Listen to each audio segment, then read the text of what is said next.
Hindi makapaniwala si Ant-Man sa ginawa ng 39-year-old King LeBron James. Take over ulit sa dulo, napaunat balikat pa si The King. Huling tune-up game ng Team USA bago sumabak sa Paris Olympics. Kalaban naman nila ngayon ang team ng Germany na nagkampiyon ng FIBA World Cup. Well, first 2 points ng Team USA galing sa riding reverse dunk ni LBJ. Agad namang sumagot ang Team Germany. 2-3, isa dito ay nagmula kay Dennis Schroeder. LeBron James, another transition dunk for LBJ. Isang 3 pa ulit ang binitawan ng Germany led by Dennis Schroeder. Early in the quarter, nakuha ng Team Germany ang lead.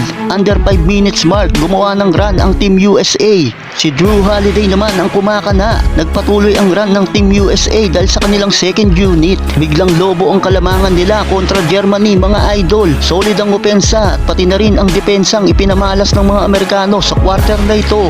Kaya umabot sa double digits ang inahabol ng Germany, mga idol. Nagtapos ang unang quarter na hawak ng Team USA ang 10 points lead, 29-19.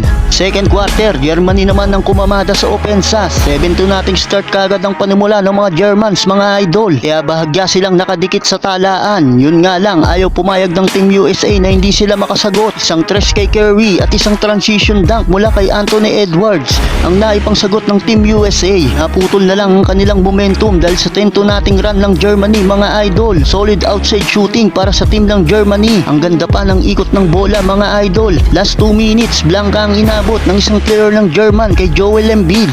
Halimaw naman si Anthony Edwards, 100 slam dunk para kay Ant-Man, mga idol. Well, natapos ang first half, nahawak pa rin ng Team USA ang 7-point lead, 48-41.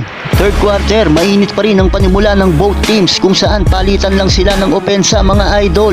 Yun nga lang, halfway mark, nakalamang na ang mga German sa talaan. Ayaw naman pumayag ng Team USA na tuluyang makalamang itong Germany. Back-to-back jumper mula kay LeBron at Joel Embiid. Isang transition layup pa mula kay Curry. Naging palitan lang ng kalamangan ng both teams. Under 2 minutes, muling nakuha ng Germany ang lead, led by Dennis Schroeder. Ang gaganda ng assist, mga idol. Hawak ng Germany ang momentum hanggang magtapos ang third quarter, 71-68.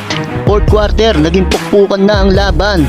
Under 6 minutes, tabla na sa 75 ang talaan. Nakalamang pa ng 3 points ang US dahil sa end one play ni Devin Booker. Pero hindi makalayo ang Team USA dahil sumasagot ang Germany sa opensa. But the game is not over for the Team USA, mga idol. Eto na, takeover mode na naman si LBJ. Back-to-back basket for LeBron. Kinakaldag na sa ilalim ang kalaban. Grabe din ang depensang ginagawa ni LBJ. Masecure lang ang laban. Last 2 minutes, pumapalag pa rin ang team ng Germany kung saan naibaba pa nila sa isa ang lamang ng US, mga idol. Yun nga lang, hindi pa pala tapos mag-take over si LeBron. Another cold-blooded 3-pointer para ibigay ang 4-point lead sa USA, mga idol. But the game is not over for LeBron. Another clutch basket for King James. Halos mapaunat balikat na. Hindi makapaniwala si Ant-Man. Sa uli, nakuha pa rin ng Team USA ang panalo.